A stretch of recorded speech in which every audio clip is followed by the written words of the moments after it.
Mi punto de vista es que el contacto del 8 de noviembre es un símbolo del encuentro de dos grandes civilizaciones, Occidente y Mesoamérica, y que el problema de la fusión de ambas vertientes es lo que da la singularidad mexicana. Y es una singularidad que no está completamente estudiada. Ahí hay un filón para investigar sobre el ser mexicano, sobre nuestra peculiaridad en el concierto de las naciones. Se dijo que Moctezuma era un cobarde y un pusilánime. Eso no es posible. ¿Por qué no es posible? Porque el Tlatoani de México, una de las características fundamentales para ser electo era su valentía. Y su valentía demostrada en la guerra, pero no en un momento determinado, durante toda su vida. De tal manera que Moctezuma a los 12 años entró al Calmécac y fue instruido para la guerra. Y el aprendizaje de la guerra no solamente era teórico en el Calmécac, lo llevaban a los campos de batalla con grandes guerreros que lo iban entrenando. Y Moctezuma, como todos los tlatoanis de México, demostró ser un gran guerrero.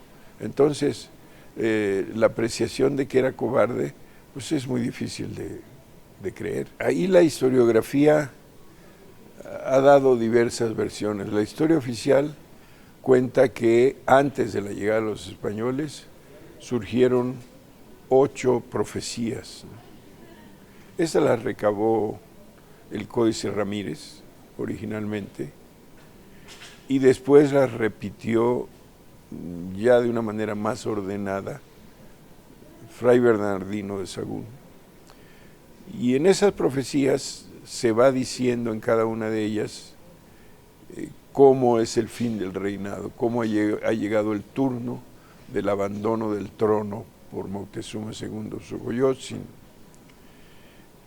Pero hay otras vertientes y otras fuentes que dicen que esas profecías fueron escritas después de la conquista. Entonces, es muy difícil juzgar el hecho, ¿no? Lo que sí podemos entender, y esto es natural, es que la narrativa sobre la conquista de México es una narrativa hecha no por los protagonistas indígenas, sino por los españoles. Para nosotros no hay una crónica del siglo XVI que no empiece con los sacrificios humanos. ¿Por qué?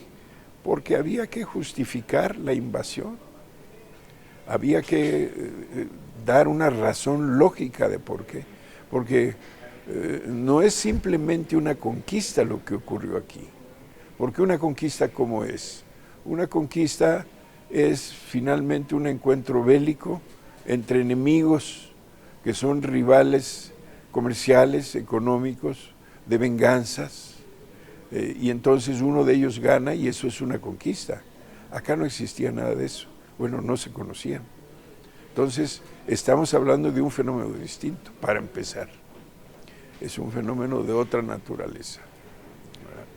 Entonces, decir, hay fuentes que hablan, y ya con el conjunto de las fuentes aparece que los mexicas eran unos asesinos que estaban matando gente todos los días. Eso no es posible. ¿Por qué no es posible? Porque el sacrificio humano es un misterio religioso y ocurre entre especialistas, es decir, grandes sacerdotes. De tal manera que cuando un cronista dice es que en una fiesta mataron a 80,000, pues eso no es posible. 80,000, no, la ciudad no tenía esa población.